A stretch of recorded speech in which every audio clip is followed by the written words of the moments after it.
Good morning, and thank you for tuning in to another installment of On This Day. Today is Monday, January 5th, 2026. I'm Christy, and I'll be taking you on this journey to the past, the present, the strange, and possibly other dimensions. That being said, please keep your arms and legs inside the ride at all times, and let's get this party started. On this day in music history, we go to 1979 when 20-year-old Prince played his first public show at Minneapolis's Capri Theater for what was sure to be a lucky audience. While Prince had already signed a 3-album deal with Warner Brothers Records and released his debut 1978's For You, he still had yet to take the stage. Ahead of the concert, Prince assembled a band featuring bassist Andre Simone, guitarist Des Dickerson, drummer Bobby Z, and keyboardist Gail Chapman and Dr. Fink, several of whom would be part of the Revolution. Although he'd be known for his performances, Warner Brothers executives who attended the hometown show weren't convinced and felt that the young artist needed continued development.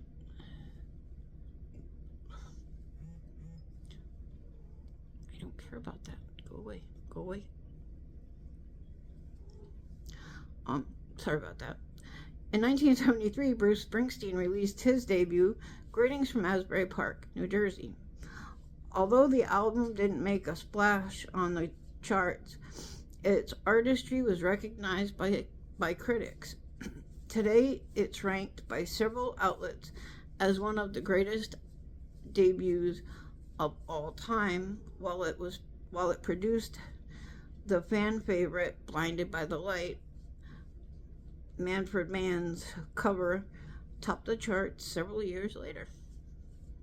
In 1965, the Supremes kicked off the new year with a 3-day session at Hitsville, USA, where they recorded Stop in the Name of Love.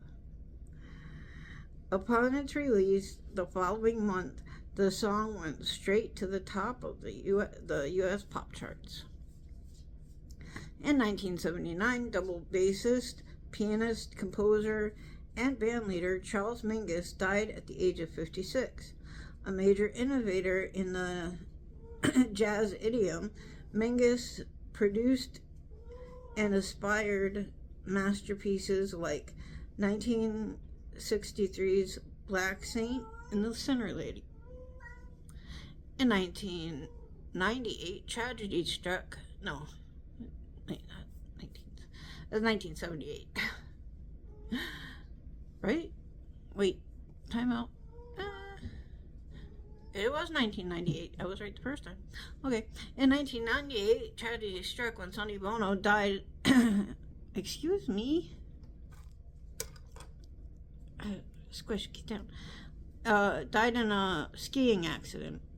The singer, songwriter, and TV host wore many hats, even becoming a U.S. congressman in the mid-90s.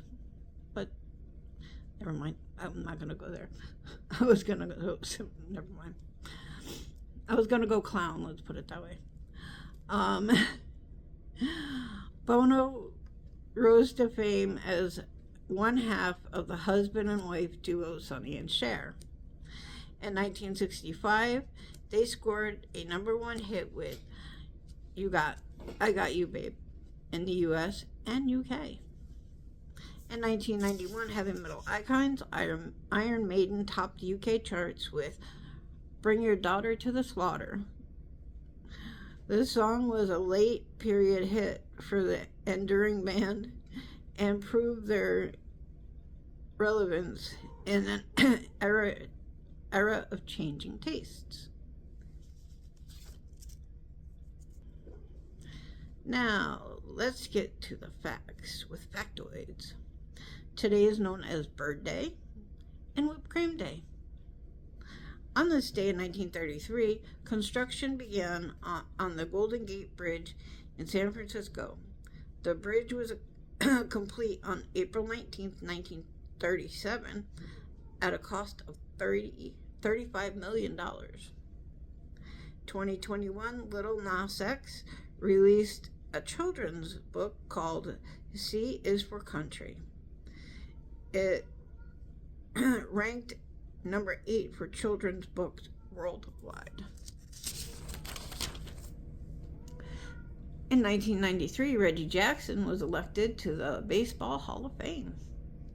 In 1972, President Richard Nixon passed a new law that allowed NASA to build America's first space shuttle.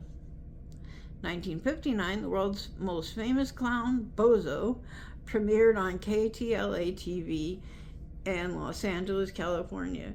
When they showed that picture, I didn't realize how creepy Bozo was.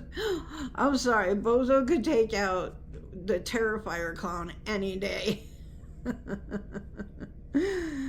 In that same year, singer Buddy Holly's last song was released. It Doesn't Matter reached number 13 on the Billboard Hot 100. Sadly, 29 days later, he would die in a plane crash. In 1941, pioneering English pilot Amy Johnson went missing after bailing out of her plane over the Thames River. She was the first woman to fly solo from London to Australia. She was transporting a plane for the British Air Transport Auxiliary when her plane went down. She didn't get very far. She flew from London and landed in the Thames. That much. She moved it by that much. Anywho. In 1925, Nellie Taylor Ross of Wyoming became the first female American governor. Lastly, in 1757, Louis XV of France survived an attempt on his life from a lowly domestic servant.